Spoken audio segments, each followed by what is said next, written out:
Oke, selamat siang ketemu lagi ya dengan ngomongin hukum. Ya, kali ini kami akan menjawab pertanyaan-pertanyaan yang sudah masuk pada komentar YouTube di ngomongin hukum. Jadi mudah-mudahan kita bisa menyelesaikan atau menanggapi seluruh pertanyaan. Jadi kami mohon maaf kalau sudah agak lama tidak menyampaikan tanggapan karena satu dan lain hal. Nah, kita mulai yang pertama. Mau tanya dengan perusahaan, bagaimana dengan perusahaan yang sudah memotong gaji karyawan dengan alasan BPJS dan tertera di slip gaji akan tetapi BPJS tidak aktif. Mohon pencerahannya. Nah, yang pasti kalau sudah ada potongan BPJS, sudah tertera di slip gaji, maka harusnya setoran atau potongan itu kan disetorkan kepada BPJS. Nah, Anda tinggal minta saja kepada perusahaan atau ke BPJS langsung ke websitenya juga bisa mengenai pengembangannya atau iurannya. Nah, di situ Anda bisa pantau. Namun, jika ternyata uang yang dipotong itu tidak disalurkan ke BPJS atau tidak dibayarkan, maka itu bisa masuk pada dugaan tindak pidana, baik pidana penggelapan maupun pidana ketenagakerjaan. Nah, jadi Anda coba tanyakan saja, kan sudah dipotong nih uangnya untuk iuran BPJS. Saya minta dong bukti store atau mungkin Anda bisa cek langsung di websitenya menggunakan nama Anda. Kalau memang itu belum ada dan memang tidak didaftarkan, Anda bisa laporkan ke pihak yang berwajib. Kira-kira seperti itu ya. Nah, kemudian yang kedua, salam Bang, izin tanya, saya dan rekan saya mengalami musibah saat kerja, yaitu ketika berjaga di tempat kerja, ada pencuri masuk mencuri barang. Kami memang lalai, tidak monitor, kami diberikan SP pertama terakhir lalu dimutasi. Selama beberapa hari diminta untuk segera menyiapkan dana untuk ganti rugi kehilangan. Dengan alasan apabila tidak menyiapkan dana tersebut biar ditanggung oleh perusahaan kami maka di PHK.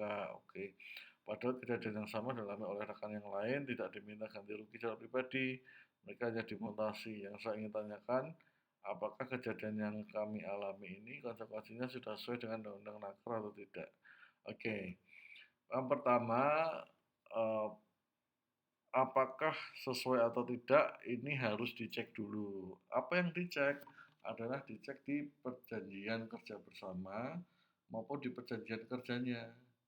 Nah, ya, seperti itu. Apakah memang langsung diberikan sanksi PHK atau tidak? Tergantung. Kalau mungkin barang yang dicuri adalah barang yang menurut perusahaan sifatnya tidak begitu material, ya. Mungkin yang dicuri adalah kertas gitu ya, contohnya kertas untuk ngeprint gitu atau map, mungkin seperti itu. Atau sehingga kalau yang dicuri barang tidak material, sehingga perusahaan bisa juga mempertimbangkan sanksinya cukup dimutasi. Tapi kalau yang dicuri itu adalah barang yang sifatnya material, contoh seperti brankas, catatan rahasia perusahaan dan sebagainya, maka bisa saja perusahaan memutuskan untuk melakukan PHK. Jadi tidak bisa disamaratakan. Ya, yang pertama itu yang kami mau sampaikan. Yang kedua, tadi ya kami sudah sampaikan Anda harus cek PKB maupun perjanjian kontrak atau perjanjian kerja Anda. Seperti apa pengaturan mengenai PHK-nya? Seperti apa pengaturan mengenai larangan maupun jenis-jenis pelanggaran yang diatur dalam perusahaan Anda. Seperti itu. Ya. Jadi harus clear dulu.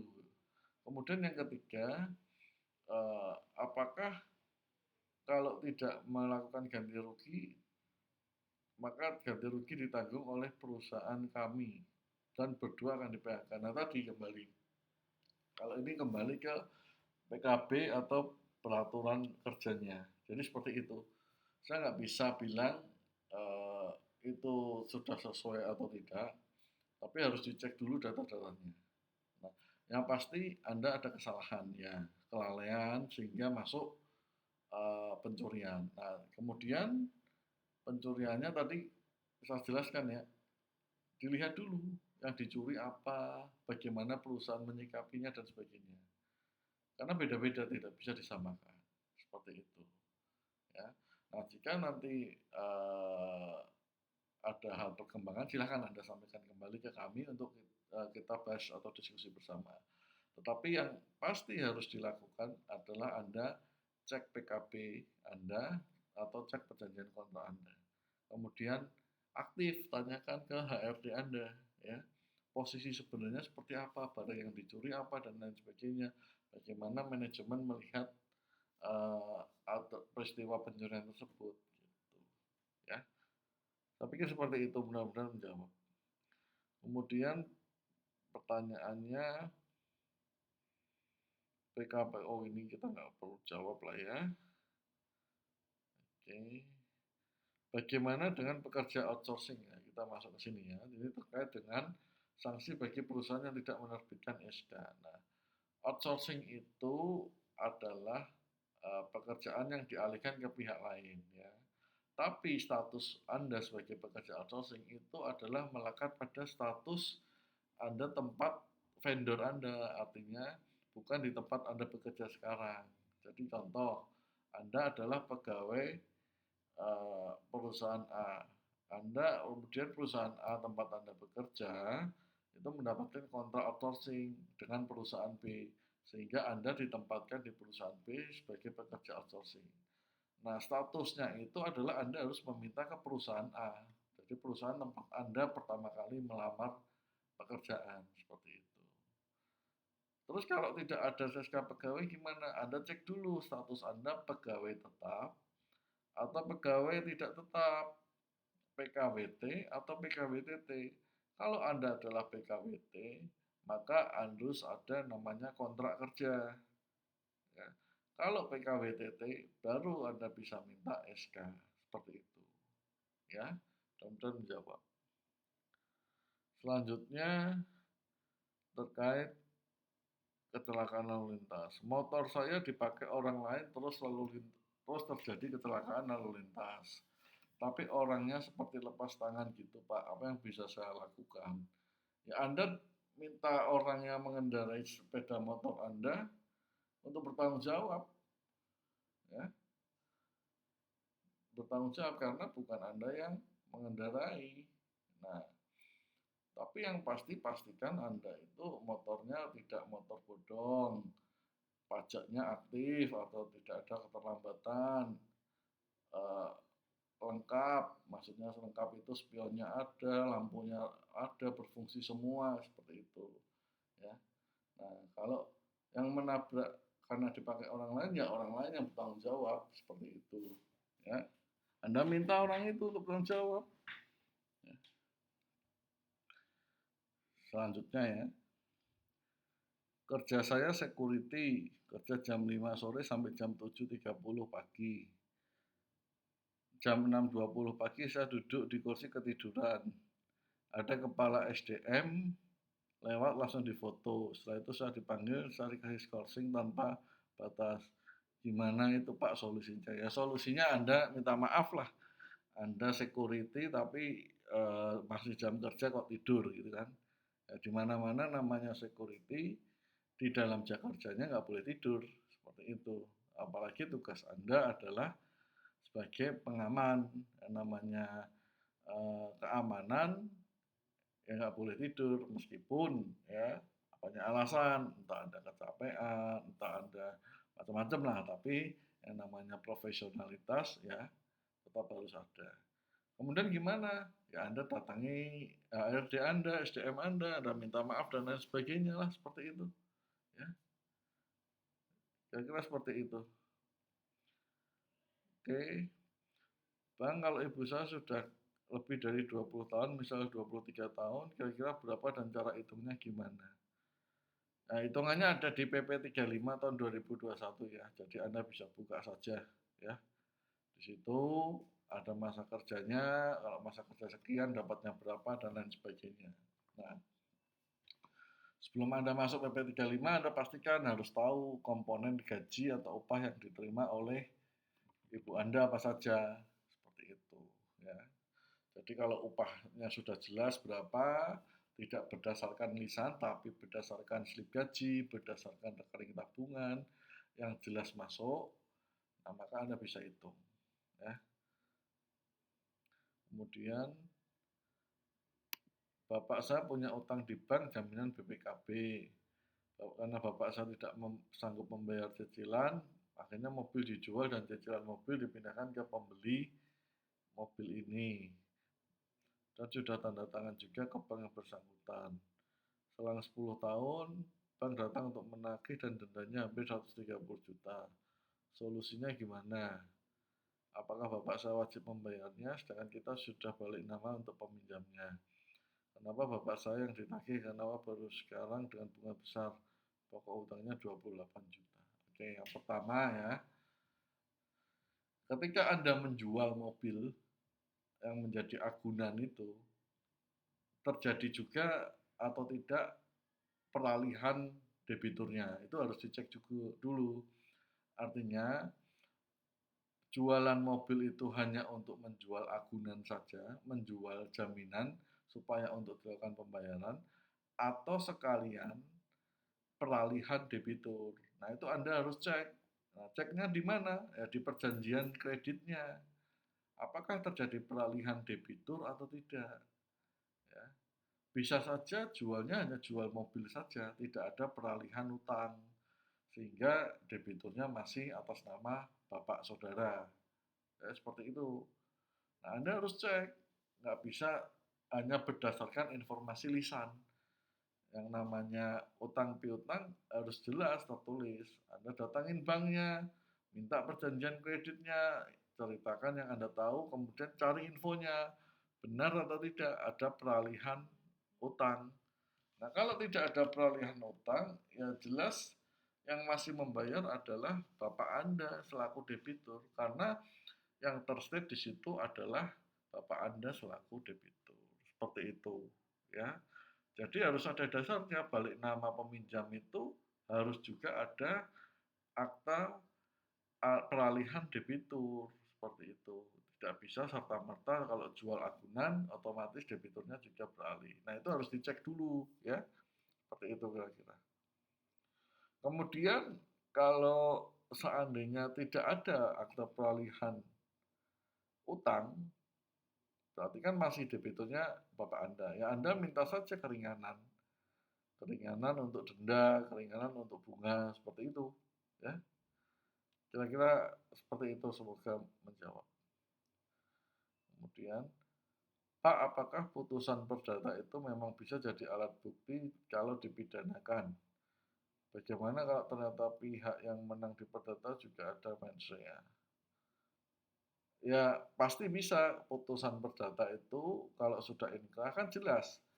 Itu salah satu bukti bahwa ada kerugian di salah satu pihak. Sehingga kerugian itulah yang bisa menjadi salah satu penguat untuk uh, adanya dugaan tindak pidana. Nah, kalau ternyata di pihak yang menang perdata jika ada mens rea, ya tinggal dibuktikan di pengadilan.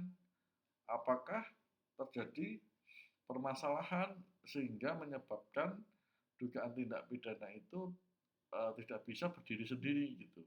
Tapi kalau dugaan tindak pidana itu berdiri sendiri, ya maka tinggal dipolisikan saja pihak yang memiliki mens rea seperti itu. Ya, jadi harus clear dulu. Pertama, apakah bisa putusan perdata menjadi alat bukti? Bisa, ya. Artinya apa? Sudah dibuktikan di pengadilan ada kerugian, ya. Namanya perdata kan pasti kerugian ujungnya. Yang kedua, pihak yang menang di perdata ada mens rea. Nah, dicek dulu. Anda yakin mens rea-nya apakah terhadap peristiwa yang berkaitan dengan pidana yang sudah diajukan atau dilaporkan, atau berdiri sendiri. Kalau berdiri sendiri ya siap-siap saja. Kalau memang mau juga dilaporkan balik seperti itu. Tapi kalau menjadi satu ya tinggal nanti pembuktian di pengadilan. Apakah saling terkait atau tidak? Gitu. Kira-kira seperti itu ya. Bangsa sudah bekerja tetap tapi di PHK dan tidak dapat pesangon. Oke, terus pertanyaannya apa? Ya kalau nggak dapat pesangon ya Anda minta. Kalau Anda punya pegawai tetap, Anda punya bukti-buktinya, satu SK pengangkatan, dua ada slip gaji atau nomor karyawan, kemudian ada masa kerja, kemudian Anda di PHK, ada surat PHK dan sebagainya. Terus Anda minta saja pesangon, ya. Pesangonnya tentu sesuai dengan PKB, perjanjian kerja bersama, atau peraturan perundang-undangan, ikut di PP 35 tahun 2021. Ya.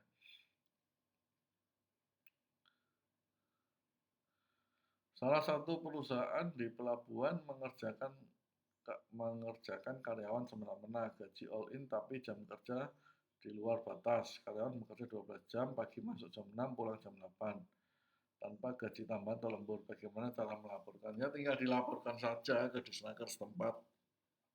Ya, Anda bawa bukti-bukti, jam masuk, jam keluar, slip gaji tidak ada lembur, bukti transfer gaji atau tambahan tidak ada PKB-nya enggak, ada PP-nya enggak, atau ada perjanjian kerjanya enggak. Ya.